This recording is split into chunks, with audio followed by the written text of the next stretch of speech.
Go ahead and mute yourselves and we can get this show on the road. All right, this is a very popular topic. A lot of the clients that I work with, one-on-one clients, any group clients, any workshops that I've done, especially in a lot of different industries, but especially people looking to become a full-time coach.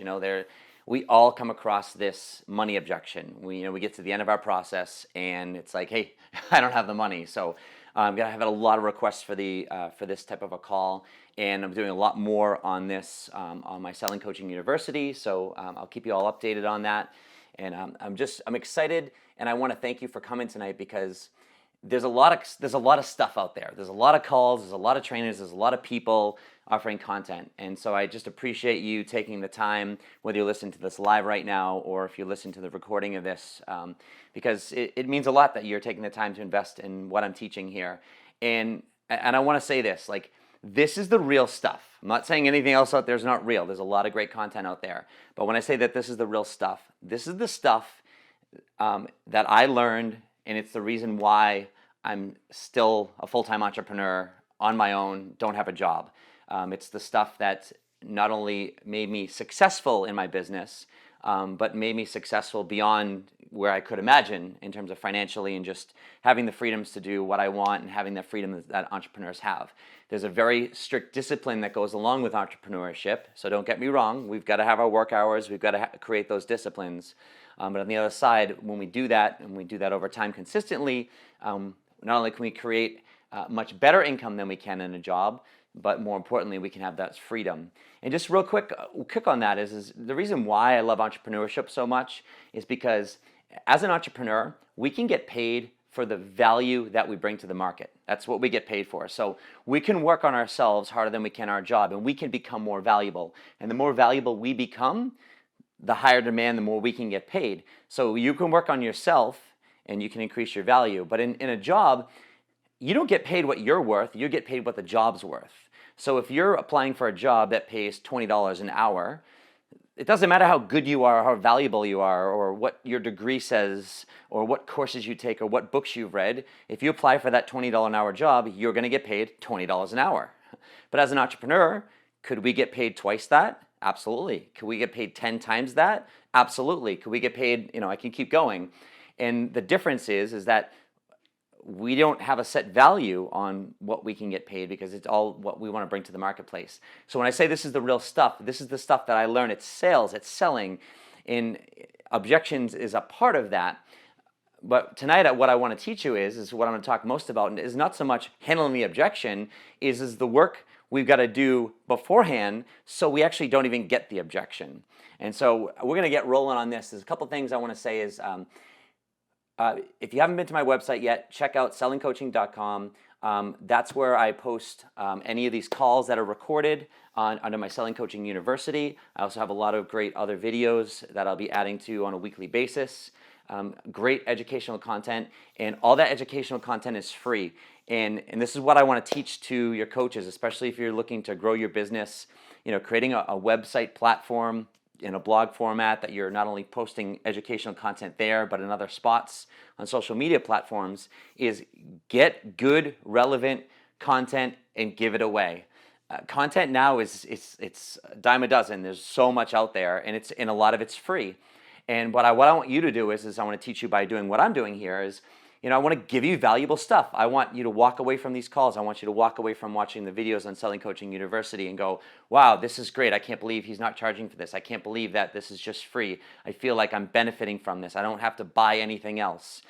Do I have stuff for sale? Yeah, of course I do. I have coaching. I have a lot of different things. But what I want you to do is I don't want you to have to do that in order to be successful. And that's what I want you to role model in your business as well, is give people relevant, valuable content, and they will keep coming back for more, and you'll get value. You get a valuable subscriber base, a valuable community or tribe we're building, and that's what this is all about. So all I ask of you is to, if you love this stuff, listen in, subscribe to my database so you get updates, share it with people on Facebook. That's the value of this. I want other people to benefit from this because I want to give back, and we can share the wealth that way. So that's the biggest point there. When it comes to what we're doing here tonight, objections. and it's the money objection. The first tip I'm going to give you, if you write down anything, I'm going to start right off with this, and this is the best. We could literally end the call after I give you this tip, once you really understand what it means, and everything would change. And here's the tip. It's never about the money. Never, ever, ever, ever, ever about the money. And the first time I heard that, I'm like, well, what do you mean it's not about the money? It's not about the money. Anytime someone tells you, okay, Jeff, I really love to do this, but I don't have the money, or it costs too much, or just, finances are tight right now, and I just don't have the money for this. No, it's never about the money. We're going to teach you tonight when someone says it's not about the money means, and I'll briefly just tell you, what they're really saying is the value's not there yet.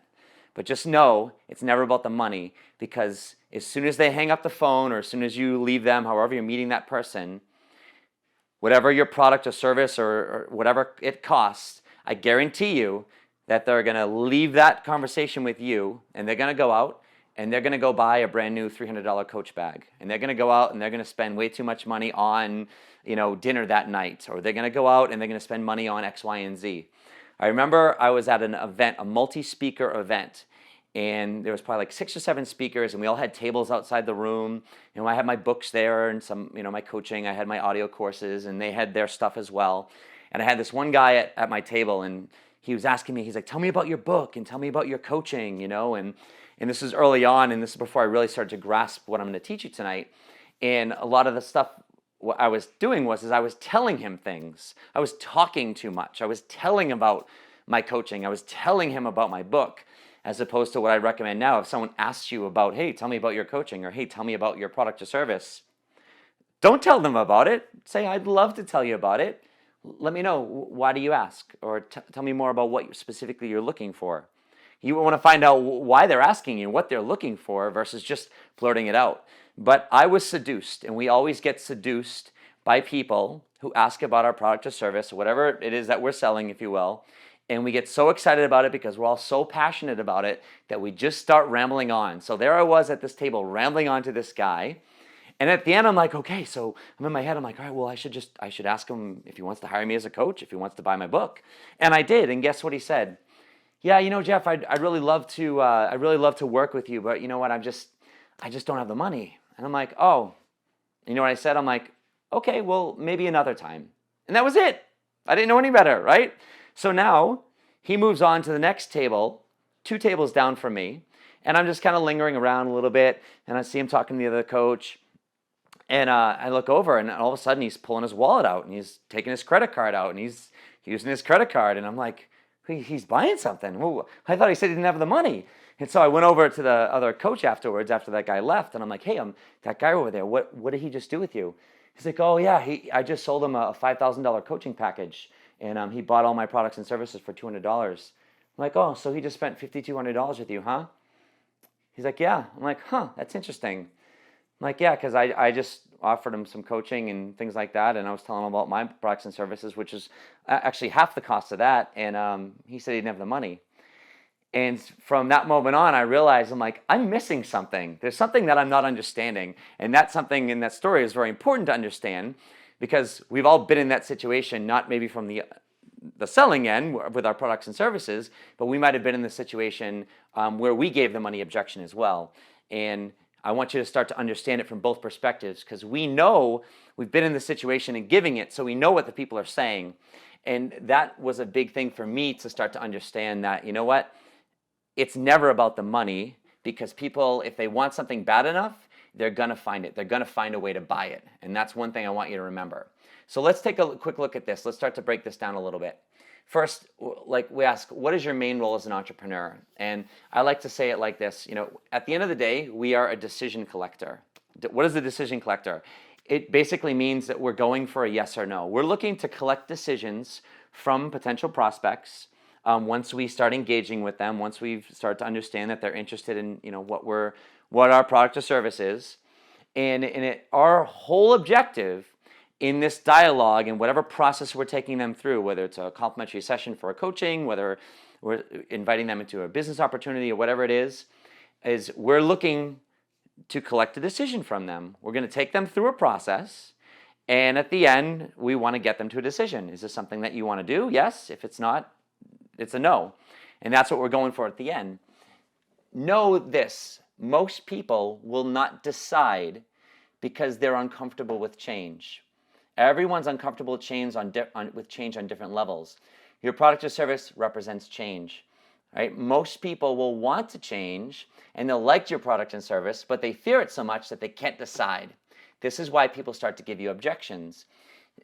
One thing that I learned very early on is that this is a big piece, is that a lot of people need permission to decide. A lot of people, they're so used to going to their husbands or their wives, they're so used to going to their spouses, they're so used to being a kid growing up with their parents and having to go ask for money and ask for something, that it creates a world, not everybody, but it creates a lot of people where they can't decide for themselves. And so it's up to us as a, quote, decision collector to start to help these people towards a decision and let them know that, hey, listen, my main objective here with you today is to present you with some information, and to help you to decide whether this is something that's right for you or not. If it's not, that's absolutely fine. But if it is, we can talk more, and we can talk more about the details of how to move forward with this. How does that sound? I like to present that as at the initial piece of whatever we're talking about. This is where we kind of let people know. It's like, hey, I'm excited to speak with you today. I'm excited that you're potentially considering hiring me as a coach or looking at my product or service. My main objective is, hey, I'd love to see you at the end, help you to a decision, whether you decide this is right for you or not. And so let them know, where we want to take that. And the biggest thing about this is it's our right and it's our responsibility to get to the real reason. Anytime someone's giving you an objection, anytime someone's stalling at the end, and whether it's the money objection or something else, we have to understand what they're really saying, which I'm going to teach you. But the biggest thing is I'm going to teach you is get down to the real reason. People are afraid to say no. As I just said also, people are afraid to decide. They can't decide. They're just afraid to say no to things. So we have to get past what they're telling us, the smoke screen, so to speak, and to say, I can appreciate what you're saying. Let me know. It sounds like you might have some more questions, or tell me what's really going on, or just talk out loud a little bit. Let's create a little dialogue, because I get the sense that we're not quite on the same page, or I can sense that there's some hesitation there. Let's talk about this a little bit more. So we want to get down to that real reason by asking questions. Towards the end of the call, I'm going to give you a bunch of questions in a lot of different styles and formats that can, if you do get the money objection, you can help get through it down towards the real reason.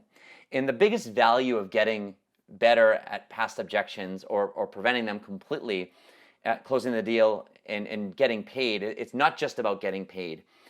Honestly, it's about conserving our most valuable resource, which is our energy. Our energy is by far our most valuable resource, because we have a limited amount on a daily basis, and it can go very, very quickly. And we get past these objections, get down to the real reason, help someone create a decision, yes or no. What happens is we can move on. We move on saying, great, let's partner up. I'm going to work with you. You're buying my products and service. We're moving forward. That's great. You have a direction. No, great, fantastic. You know what? I wish you the best of luck. Take care. Bye-bye. There's a decision. Anywhere in the middle, thinking about it, talking it over, don't have the money, all that other stuff. Well, maybe we should follow up later on, or okay. Any of that crap in the middle there, that's not good, because now what happens? Like, really, where are you? Your energy is still out there. It's like, well, we're following up, or maybe they're still deciding. You kind of still keep that maybe false sense of hope, that door open, that maybe they're still going to hire me. They're not going to hire you. Well, you got to get down to the real reason and find out why.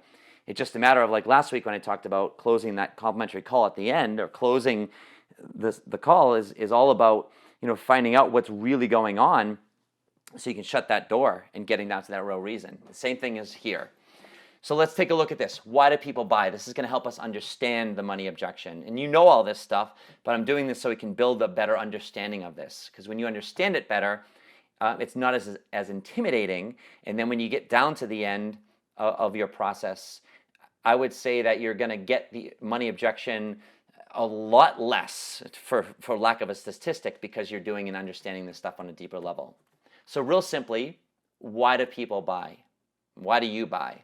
Very simple. We have a need, right? Anytime we need to buy something on any level, we have some sort of a need. So when do people buy? Well, we buy when the timing is right, meaning I have a need and I want to do something about it right now. I'm not thinking about doing it. I'm not going to try and do something about it.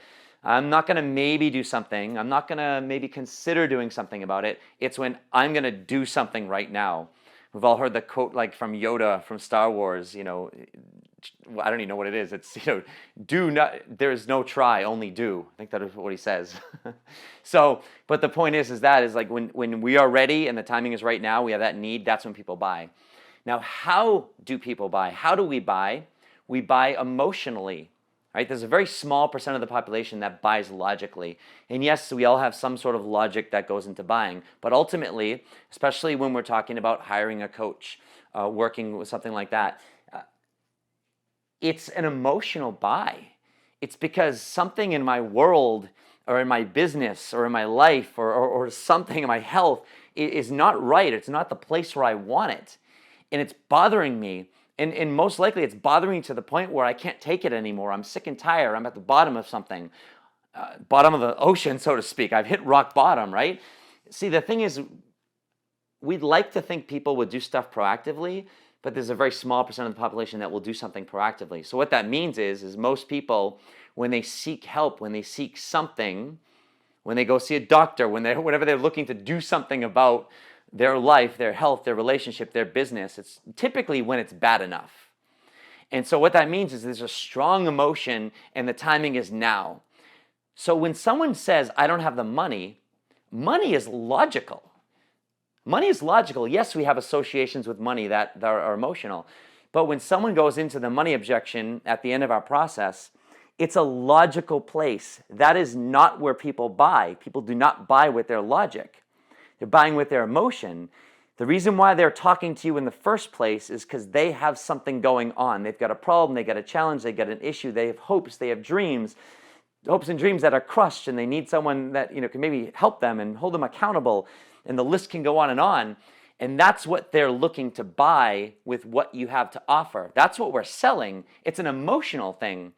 So don't tell me now you're giving me a logical reason why you can't achieve this emotion. It doesn't make sense. Let's start to break this down a little bit, even further.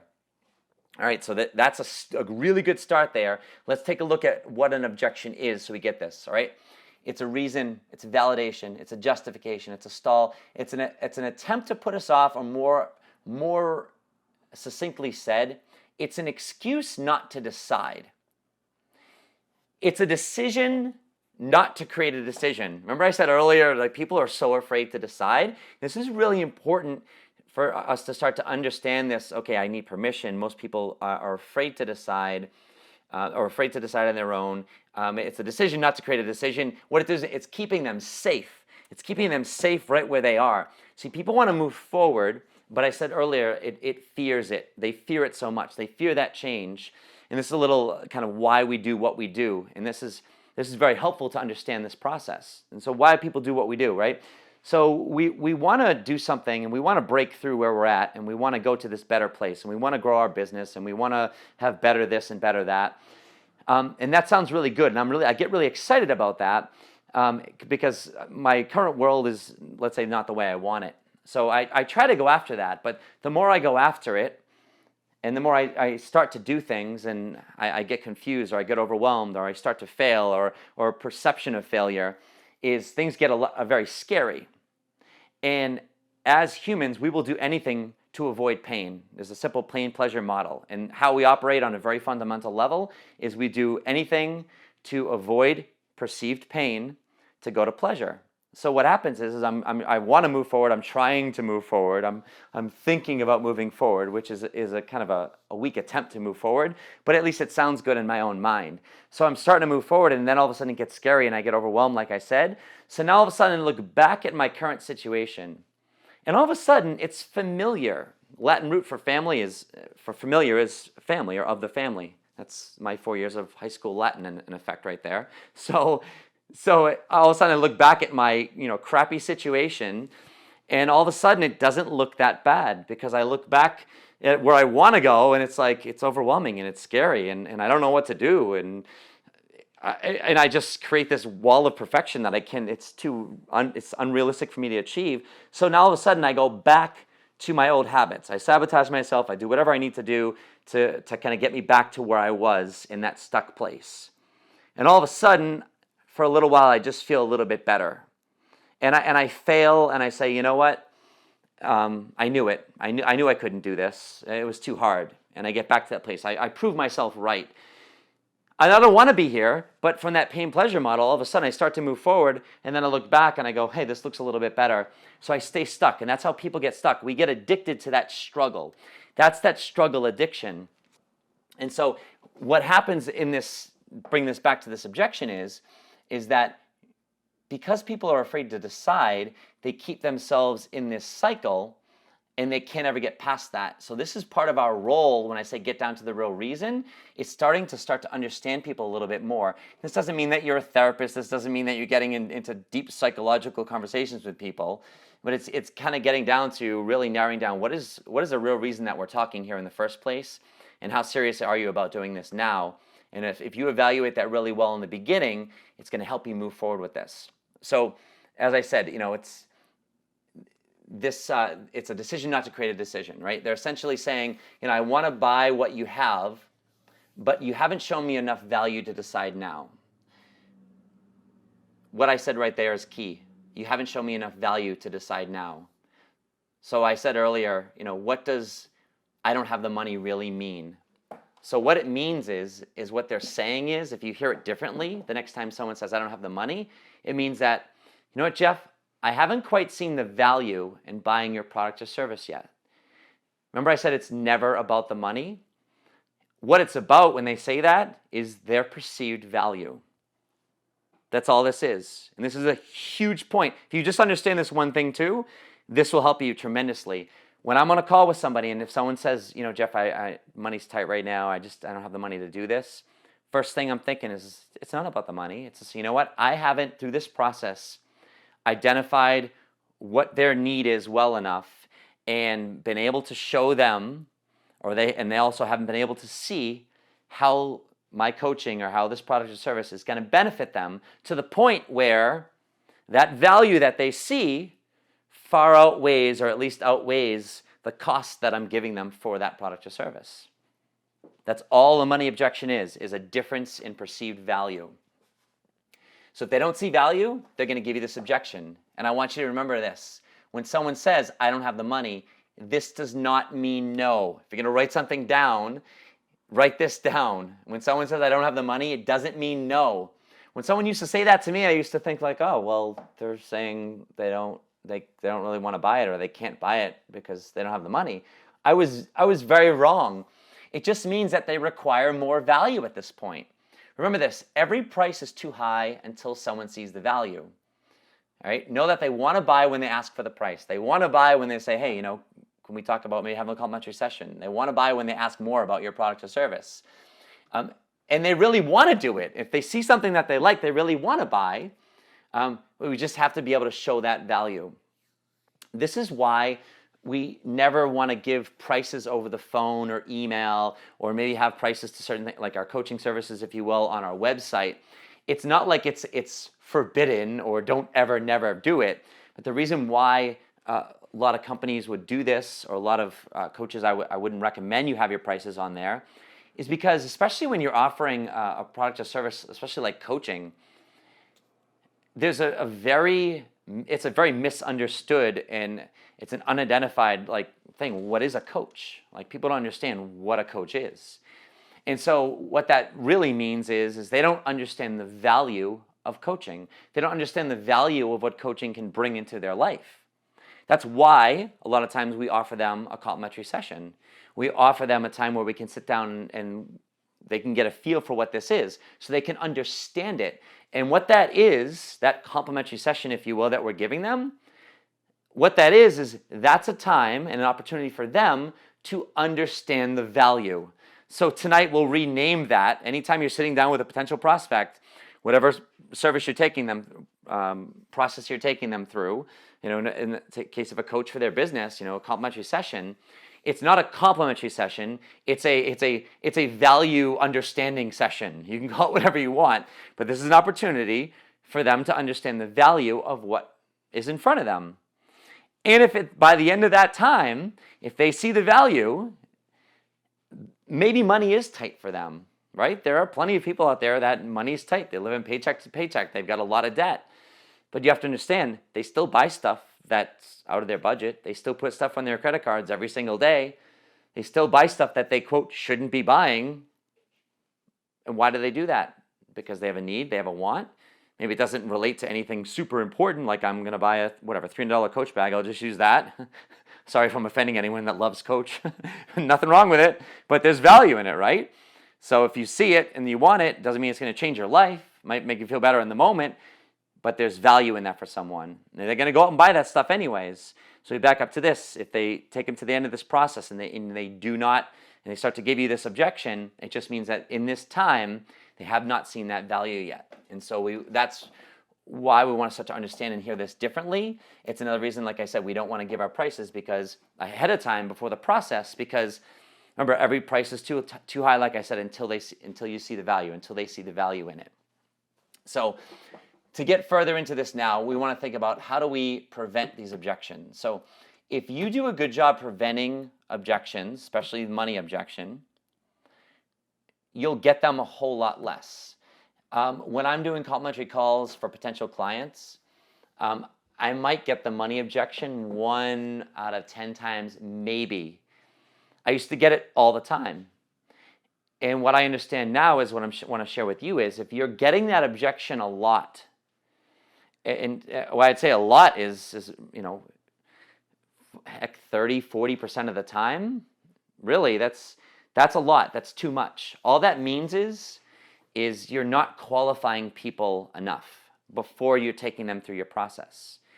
You're not taking enough time at the front end. So many people want to get in front of people. I want to give a complimentary session. I want to get in front of people. I want to present this opportunity. I want to invite. No, don't do that. Slow down a little bit. Qualify. Because when you do a better job on the front end, the back end is a lot more seamless. It doesn't mean you're never going to get it. It just means it's going to be a lot more seamless and you're going to get this a lot less. And when you do the front end work, and I'm going to talk about that now, when you do the front end work better and the way I teach you, like I said, it's just going to be, the process is going to be a lot more fun for you. And when it's a lot more fun, what that means is you're more relaxed, you're more in the moment, you're more engaged. And when you're more relaxed and in the moment, what happens is you can actually hear what's going on. You can actually ask better questions because you're asking questions based upon what you're hearing going on. Not just what they're answering in their words, but their tone, their hesitations, their pauses, or on the other end, their exuberance, their decision creation ability, their excitement. Whatever end it's on or anywhere in the middle, you're in the moment and you're relaxed and it's a lot more fun. You're not dreading the end of the process where you have to ask for the sale, so to speak. Then it's very robotic and it's scripted and it doesn't work very well.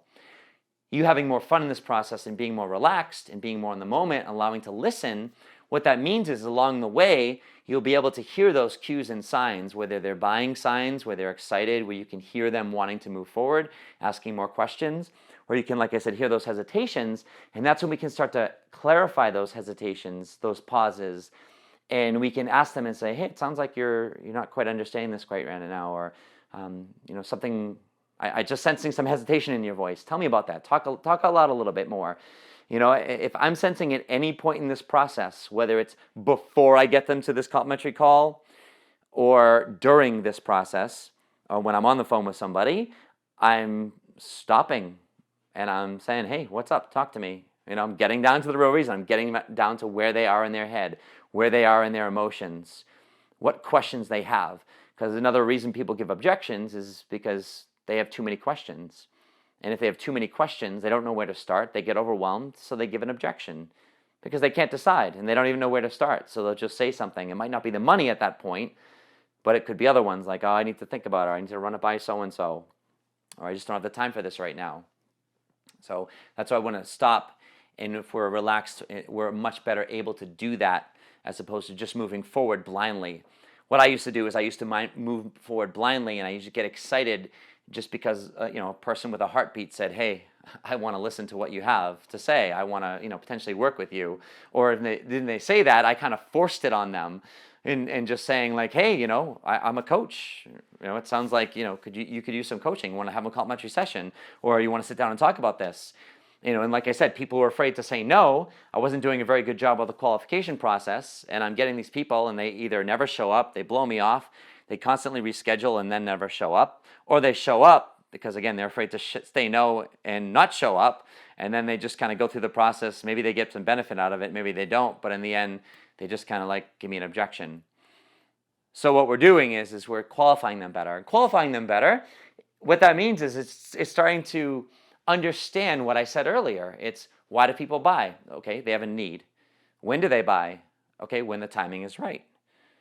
So you have a potential client, you have a potential prospect when you have both of those things, not one of those things, both of those things, and you've talked it over with them, and they've said, you've kind of clarified it with them and said, so it sounds like you are looking to do X, Y, and Z, and you want to do it now because you're sick and tired, or whatever you end up saying to them. And they'll go, yes, absolutely.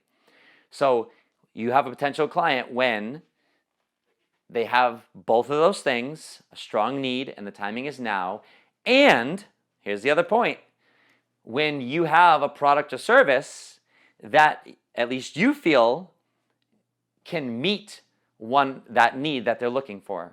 Obviously, because if you don't, then I don't know what you're going to be talking to them about. But the point is that they got a need, they got the timing for that need, and your product or service can satisfy that or can help them. Now, they may or may not be aware of what you have to offer, right? So you might meet somebody, and you might strike up a conversation, and through that conversation, you might find out that this person is a perfect candidate for what you offer. They're a perfect candidate for a coaching client. They're a perfect candidate for this. Oh my God, this is my ideal client. Oh my God, and we get all excited inside. And so what we want to do at this point is we just engage with them, start connecting with them, start asking them questions, find out about themselves. On the call tonight, when we started off, it's like people called in, some people I knew, some people I didn't know, and I'm just like, tell me about yourself. Like, what are you doing? Where are you from? And if we had a little extra time, I wanted to connect with people. That's all connecting is. It's a relaxed conversation. It's like, tell me about yourself. Oh, you got twin girls. Wow, they're going into high school. Like, oh my God, senior year, college next year. It's like, I don't have twin girls, but it's like we can create a conversation about that. And that conversation, when you start connecting with somebody, especially if you have something in common, you hear me talk about this a lot, is, again, what that does. It relaxes somebody. You take a deep breath. You start to slow down a little bit. You start to smile. They start to smile. They start to like you. You start to like them. There's a connection there. And then as you start to hear more or learn more about them, and again, this can happen. This doesn't have to happen over a 30-minute conversation. When you're good at this stuff and you can really relax and you can connect with someone pretty quickly, and you're inviting because you're looking them in the eyes, you're listening to them. Wow, it sounds like that's a rough time with you, or it sounds like you really need to get going on this, or wow, you must be frustrated at that, or whatever the conversation might be. You're listening to them, and when you can listen to someone and you can show them that you're listening to them, they feel heard, they feel understood. It doesn't happen today. I mean, how often do you feel understood in a text? How often do you feel understood in an email? You can, but that's where a lot of communications comes from. It's a virtual communication. So that face-to-face, this live phone dialogue that we're doing here, this even though it's, if you will, a one-sided conversation, we can still connect. You can still feel the energy. It's very different than a virtual format like email or texting, which a lot of people do. So when this happens, when you connect with them and they feel heard, they feel listened to, they feel understood, it's like they open up. People open up so quickly, especially if you don't really have an agenda in the sense that you're not trying to sell them anything. You're not trying to I just want to get them to hire me as a coach. Like, no, you're just meeting this person. But through that relaxation and through that connection and through that trust that you're starting to build there, they open up more. And in that place, that's when you find out people's needs. That's where you find out that they might have a need and maybe the timing for that need. And if you find that you have a service or something that you offer that can be of help with them, that's when I would bring that up, because most people won't know what you do and the value of it. So at that point, we want to bring that up. So this is part of the qualification process that I was talking about. And so they start talking, we start talking with somebody, and all of a sudden you find out, they're frustrated with something, like, oh, if you don't mind, tell me a little bit more about that. Or like, oh, you sound frustrated. What are you doing about that? And you ask some questions along those lines where you allow them to open up a little bit more. Obviously, the situation and the place, it has to be conducive to this. It doesn't have to be a perfect environment. It can happen in a parking lot, but you be aware of your surroundings. But in this conversation, you start to ask questions like that, and it's like, oh, so it sounds like you're looking to, grow your business a little bit more. Tell me more about your business. What is it like? What do you do? How long have you been doing that for? Well, it sounds like you haven't been getting paid enough, or you're not making enough money. Like, how badly do you want to change that? Well, why now? That's the great question. Why now? That's where we get into the timing question. Why now? What's different now than 2 years ago? You said you've been trying to do this or change this for 2 years now. What's different now than 2 years ago? And they should be able to tell you this stuff. If someone's really, this is the stuff you want to listen to. If someone's really excited about moving forward or doing something, seeking help, even if they don't know what you offer could potentially help them yet, but if someone's really excited and motivated, and also now's the timing for something, we've all been there before. They talk in absolutes, like, oh, definitely, absolutely, oh, unequivocally. This is how we speak. We speak quicker. The pace is quicker. It's excited. There's a lot of short breathing going on, like sometimes I get when I talk, and I get fired up about this stuff. So people start to get into that place, and then when you ask them questions, there's almost virtually no delay in their reasonings, and you could ask them the same question, or tell me more about that. Oh my God. They talk about it, and they go into it, and they dive into it more. And even if it's a painful thing, and you ask questions around this stuff, they will get into it, and they'll go deeper into it. And if you're really listening to them, this is where you start to understand them a little bit more. And again, this starts to almost showcase the value, especially as a coach. As a coach, I mean, we're objective, we're detached from their situation, we ask great questions, we listen, and we help guide them. And we're objective with everything, and this is what we're role modeling in these situations. So they're already getting a feel for what we do without even knowing really what it is. But when that's done to somebody, coaching, if you will, in the format that I just talked about there, people dig that stuff. They like that stuff. People open up to that stuff. And that's when they start feeling connected, and that's when they're more open to talking with you about something. So when you hear this stuff and you clarify with them, like, wow, it sounds like you're really frustrated with your business, but it's like you're fired up to do something about it. And like, is that true? Absolutely. This is where you start the qualification process of understanding that timing and the need. And then if they're looking to do something about it, that's when you can broach a topic to them. Hey, have you ever considered? This is a great question to write down. If there's one go-to question that I'll use all the time, there's a lot of different ways of saying it, but I love the have you ever considered question. Hey, have you ever considered working with a coach? Have you ever heard of coaching? Have you ever considered working with a coach? See what they say about it. What do you know about it? Tell me a little bit more about that. And see what they say. And from there, it's like, well, it just so happens that I'm actually a coach, or I have a full-time coaching practice, or that's actually what I do for a living. I'm curious, would you be interested in talking with me a little bit more about in seeing how I might be able to assist you in moving forward with some of your goals? And obviously you can put some more of the specifics in there that you've learned. So have you ever considered working with a coach? That's actually what I do. Is that something you'd be interested in learning more about? All right, so you're just asking for permission. Is this something you'd like to hear more about? You can insert whatever your product or service is into this same equation here. But have you ever considered this? Have you ever considered that? This is what I do. Is this something you'd be considering? Was something you'd be interested in looking into more? I'd love to share more about this with you. Is this something you'd be interested in hearing more about? Oh my God, the reason I'm so excited about hearing you say all this stuff is because, within my business, I work with people like you all the time. I'm a blank, blank, blank coach, or I'm a whatever coach, or, whatever, you say whatever you do. And I work with people just like yourself, and I help them with, and you'd insert kind of what you help them with. And ideally, it's right along the same lines of what they're looking for. And I just get so excited. I can't help but want to ask you, I'd love to talk to you more about this. Is this something you'd consider? Is this something you consider taking a closer look at? Again, I'm just running into this different dialogue so you can kind of hear how this conversation goes. And so again, this is the qualification process, right? And so now I'm kind of posing it to them. It's like, hey, is this something you'd be interested in? And this is where you want to be able to listen to them. And so if they're like, oh my God, oh wow, that sounds really interesting, or well, I don't know much about it, but yeah, I'd definitely like to learn a little bit more. This is where you start to move that process forward. So as you start to qualify this person, and again, timing, need, run it by them. Have they ever considered this?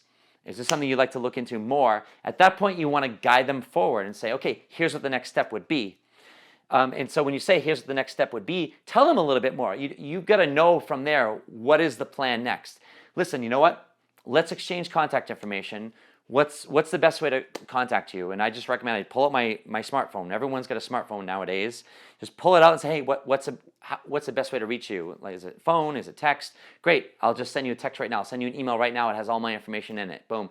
And then what we'll do is I'll send that to you, and we can arrange a time to get together. We can arrange a time to set this up, and then you can take the process from that point and arrange the next meeting or the complimentary session, from there. And before I do that, whether it's a lead like I find that way, or maybe it's a lead that comes in through a website, or maybe I'm speaking at an event or a seminar, or maybe a call like this, and someone sends me an email and says, hey, Jeff, I'd like to talk to you more about coaching. I'd like to talk to you more about your book, whatever it might be. I say, great, I'm going to qualify them further. I'm going to say, tell me, what was your motivation for reaching out? What did you like? How did you hear about me? What are you interested in talking about? This is the qualification process. And I'm just trying to find out genuinely, why is this person here? Why they're reaching out to me? Or in the other case, as I went through before, is why are they saying yes to this? They didn't know anything about this before. I talked about a timing and a need, and I said, hey, I have a potential solution for you. And you said, yeah, I'd consider taking a look at it. Why? Prove it to me. Prove it to me. And I like to make people prove. I don't say, hey, prove to me why you want to, consider working with me. But what I say is, tell me why. Tell me why you're so interested. What's your motivation for wanting to talk to me? What's your motivation for wanting a complimentary session? What's your motivation for wanting to work with me one-on-one or in a small group as your coach? Tell me more about that.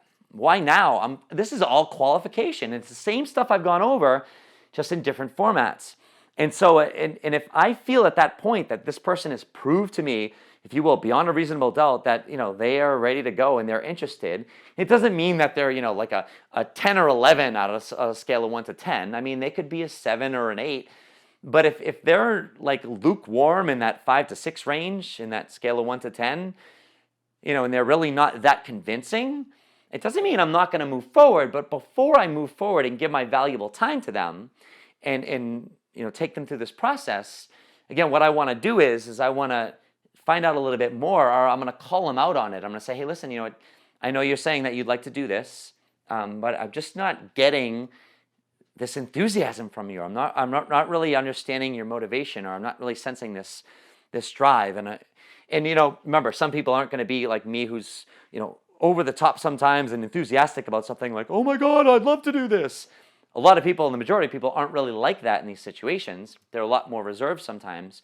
But the reality is that I want someone to clarify that for me. They might be like, oh no, I just have a lot on my mind, or I got a lot going on right now, or I'm still overwhelmed with this process, or I don't really know what it is yet. So I really want to meet with you. So I want to learn more about it. So that when someone says that, I'm like, okay, great. That's how I start to qualify them a lot better. And now I know that the time is valuable. So these are things that are going to be very, very important. And I'm spending a lot of time on this stuff, because when you do this and take more time for this and qualify it, what happens is you're going to get these objections a lot less, if never, at the end of our calls, at the end of our process that we're going to go through. So other things we can do to qualify or prevent them, and this could be either during the qualification process before we meet with them for a complimentary session or whatever our process is, or it can be actually during that process. We can ask them questions, and remember, if I start to rattle off a bunch of questions, like this call is recorded, so you can always go back and write some of these down if you can't keep up with some of them, but a lot of them I just start to rattle off as I go through them in my head. But I'll ask questions and it depends on your situation, but you can say, so tell me more about your financial situation. What does that look like? especially if they're looking to do something or work with you on changing their financial situation. Tell me more about your financial situation. It sounds like you're a little bit stressed out about it. If anyone brings this up, anytime they say, money's kind of tight right now, or I just lost my job, or anything, oh, my car just broke down, or like anything that could be related to money is an opportunity for me or us to bring up financial related questions. And anytime that comes up, that's a red flag for me, and I'm gonna go, okay, if someone's starting to talk about money right now, it's either stressful for them, they're concerned about it, or whatever reason is, or they're starting to throw these flags out there right now because they're starting to kind of put these walls up to kind of protect themselves.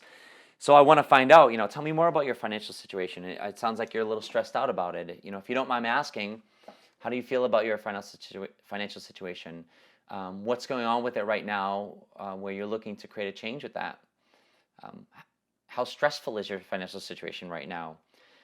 What type of money do you have set aside for something like this? So for something like coaching, they might say nothing, say, so should you decide to hire me or buy my product or service, just curious how you'd pay for it. Is this something that you have a budget for? And I'll ask these questions. You might feel comfortable or not comfortable with different ways of saying this, but when you ask these types of questions, it's okay if you get a no. But I've asked these questions before. I've had people talk to me like, oh, I'm going through a divorce, or I'm going through bankruptcy. And I say, okay, I'm sorry to hear you're going through that. Well, let me ask you, I know we're going to be talking and you're considering going to be working with me with a coach. Obviously, there's going to be an investment for that. If that happens, I know you're going through bankruptcy, tell me how that would work. So if you decide to hire me at the end of this process, tell me how that's going to work. Because both our time's very valuable, and I would love to do this with you, but if it's just a financial impossibility, or you can't spend any money on whatever, then maybe we should put this off till the timing's better for you. So I'm going to say this to people because I don't want to go through this process with someone if they could never hire me in the first place. We want to find out, is this a condition that they can't overcome? In other words, are they going through divorce or bankruptcy or maybe other conditions like that where they're either legally bound or they can't spend any amount of money on a certain thing or put it on a credit card? Maybe they're buying a home or they're buying a major purchase.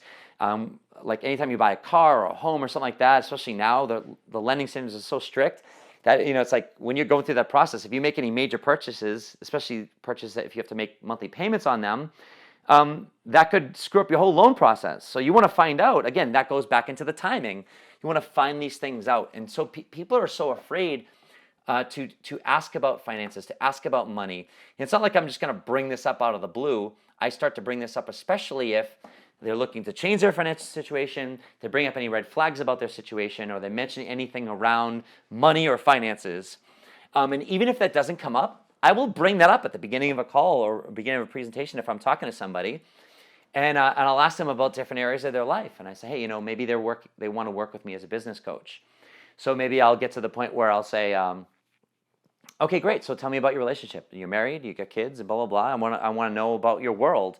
And okay, let's talk about your job. Let's talk about your relationship. Let's talk about your health. Talk about your finances. What's going on with your finances? How do you feel about them? They stress you out, it sounds like. And so I'm going to get into that dialogue. And again, I'm just looking to help you, and I'm looking to find out these different areas of your life. And especially as a coach, we're allowed to ask these questions. And if at that point any red flags come up, I'm going to address these red flags with some of these questions that I've just gone over. Do you foresee payment being an issue? How's your relationship with money? What's your main factor in deciding or buying my product or service today? What's your main factor? If someone says, oh, the money, you didn't qualify them well enough. What's your main factor in buying my service today or hiring me as your coach? Oh, it's just the cost, how much it costs. If anyone ever said that, we got to go back to that qualification process. Remember, it's an emotional thing. They're looking to really buy that emotion and fill something that's a void for them. So they're not going to say something like that. That means we've missed some things. All right. Everything that I just went over,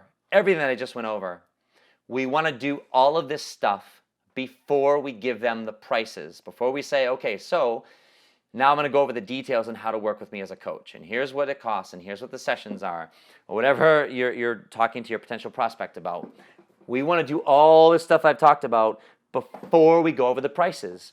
Because once we give the price, once we say, here's how it works, and here's how much it costs, If we didn't qualify them well enough and they get still a lot of questions, or they're still really not that serious, or the timing's really not right now, or their need's really not that big, what's going to happen is we're going to get objections. And once we hit this spot, now we're backpedaling. Now we're having to deal with and kind of like go back and just dig up all this stuff. And what did I miss? And where did I miss it? And was I even supposed to talk to this person? Did they qualify enough?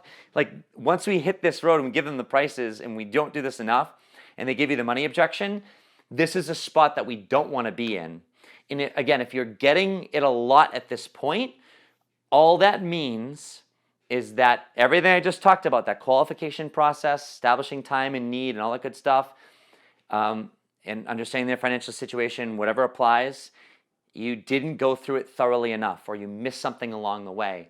It's not the end of the road. It doesn't mean it's not salvageable, so to speak, because again, it's all going to come down to value. Remember, it's never about the money, but I'm just saying, before you give them the prices, this is what we want to do to make sure we don't get the money objection. So now we're at that point, we get the money objection. So we are cooking right up till 10 o'clock tonight, I'll tell you.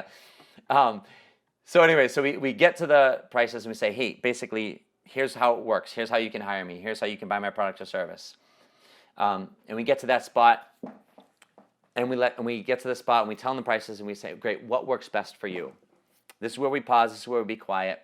And let's just say there's pauses and there's well, and the drama comes out and well, you know what, I'd really like to do this, but I don't have the money. It's just too much, blah, blah, blah.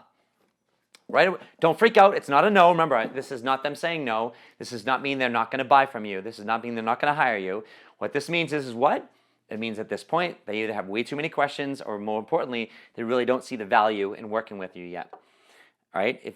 One thing is that if at the end of a call, if I can't understand the value, or if I can't really understand why this person's going to hire me or not, then you know what?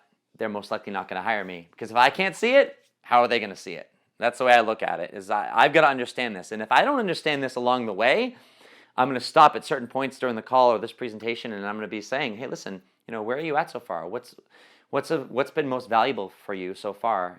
How are you seeing this working out for you? Can you see us working together? I'm going to ask some of those questions to kind of get a feel for where they are. If they give you the money objection, so they say, Jeff, I just don't have the money. What we want to do at this point is we want to ask them a question, right? We don't want to just say, okay, like I said to that guy at the seminar, I'm like, oh, okay. I'm like, well, maybe we can do this another time, or maybe if something changes, we can talk. And they're like, okay, and then the relationship just goes and it's done. I want to ask them a question, all right? A bunch of different questions we can start to ask, all right? So I don't have the money. It's like, I can appreciate that. If you did have the money, would you move forward right now? Classic way, and I give that the first question. I'll say a bunch of questions in a second, but if you're going to handle it in any way, that's the number one way I recommend that you handle it. So someone says, I don't have the money. I can appreciate that. Let me ask you, if you did have the money, would you hire me right now? If you did have the money, would you move forward and sign up? If you did have the money, would you buy blah, blah, blah? And then pause. If they go, oh my God, absolutely, anything around that area, then it just means they have a couple questions. It means that they're ready to buy. There's just some resistance. Maybe they're fearful. Maybe they just, they're afraid to say yes. Maybe they need permission. There's one of those things. And it's not really about the money. Or if they say, oh my God, absolutely, then maybe for them, they just need to work out the money situation. Meaning they have the money, because remember, everyone has the money. Everyone has access to money some way or another. You can borrow it, you can earn it, you can do a lot of things to get money. But the point is that at that point, if they say it like that, hey, if you did have the money, would you hire me right now? And they go, oh my God, absolutely. So talk to me. Okay, great. So correct me if I'm wrong. It sounds like you really want to move forward and do this, correct? And at that point, they're going to say absolutely. So tell me, what's holding you back? What's your challenge right now? Well, I just need to figure out how to make this work. Or, talk about the financial situation. Like, what is it that you're thinking about? What's your hesitation around the money piece? At that point, it should be a very easy process to either work through some permission, work through, how maybe you can break the payments up, or however that works for you.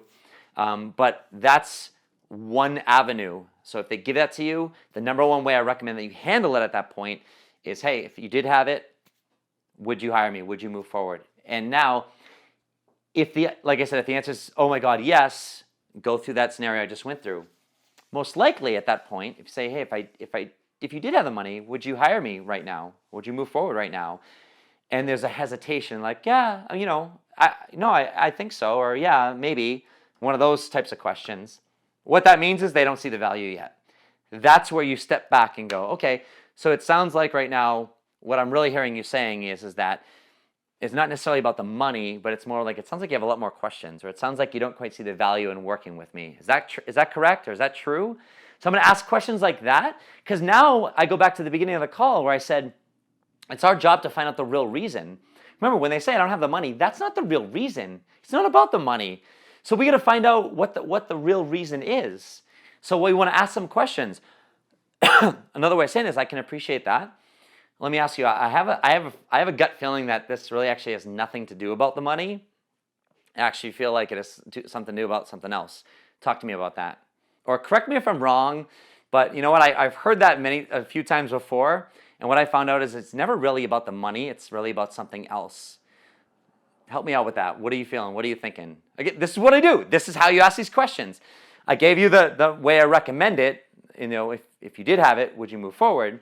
But then from there, you can move down any of this path of this hesitation. Just tell me more about that. Or, I'm getting the sense that that's not really the real reason. I respect your finances, but I'm getting the feeling that there's something else going on. Or I feel like you have more questions right now. All right, so asking some of those questions. Other ways of just other random questions that you may or may not like. It's, well, tell me, why did you come here today? So say, I don't have the money. I can appreciate that. Well, let me ask you this. Why did you come here today? So what I'm going to start doing now is I'm going to get them back to their emotion, right? So when I get to the money process, when I get to the point of asking for money, what that does is people start to go in their head logically, right? So now I'm in my head logically, and I start to freeze. I start to panic because in my head, fear, doubt, overwhelm, insecurity, overwhelm feelings, that's where it's all in my head. And I start to think, and I go, oh my God, I can't spend this much money, and so-and-so's going to kill me, or I really don't have the money for this stuff. So when you say, I can appreciate that, but why did you come here today? Or why did you want to talk to me today? Where are you taking them? You're taking them back to the emotional place. What did I say at the beginning of the call? Why do people buy? Or how do people buy? They buy emotionally. So that you're taking them out of the logic and saying, why did you want to talk to me today? Why did you want to do this today? Why did you want to hear this information today? Oh, because I'm frustrated with blah, blah, blah. And now you're going to get them talking back about, why they're doing this again. All right, this isn't a tactic. This is how we help people to what? A decision. Because remember, people can't decide. It's our job to help them to a decision. Right? And we need to guide them. And understanding this is us being able to guide them. And so when we do this, we get them to talk back about, what their emotion is, why they came here in the first place. And then I might say something like, well, let me say, how important is that to you? How serious are you about this? And now you got to put it back on your product or service. So let me ask you this. So it sounds like you're really serious, because we wouldn't have had this conversation if you weren't serious. So it sounds like at this point, you don't quite see the value in what I'm presenting to you. It doesn't seem like you see the value in working with me as a coach yet, because I can tell you want it, what you're going for bad enough, and you really want to do it right now, but you're kind of hesitating right here. Talk about that, or tell me more about that, or is that true? You see what I'm trying to do is all I'm trying to do is get down to that real reason. All right. So listen, I know it's 10 o'clock, and I could keep going on about this stuff. What I'm going to do is I am going to continue this, because there's a lot more I can give on this, and there's a lot more detail. But what I'm going to do is I'm just going to respect our hour time frame, because it does go quick. And next Tuesday, I will continue. We'll do probably a little recap to get people up to speed, and then get right into this piece as well, because this is going to be understanding this point and these questions, and even hearing some of these points again as we start to tie them together is going to be very, very important. And the more you hear it and the more repetition you hear it, the more you're going to start to understand this process. So I just want to respect your time, because I know a lot of you have lives and it's getting late for some of us. So I'm going to go ahead and stop right here. I will, however, give a few minutes for people to hang up, say goodbye quick, and then I will stay on the line for some question and answer if that's something you choose to do.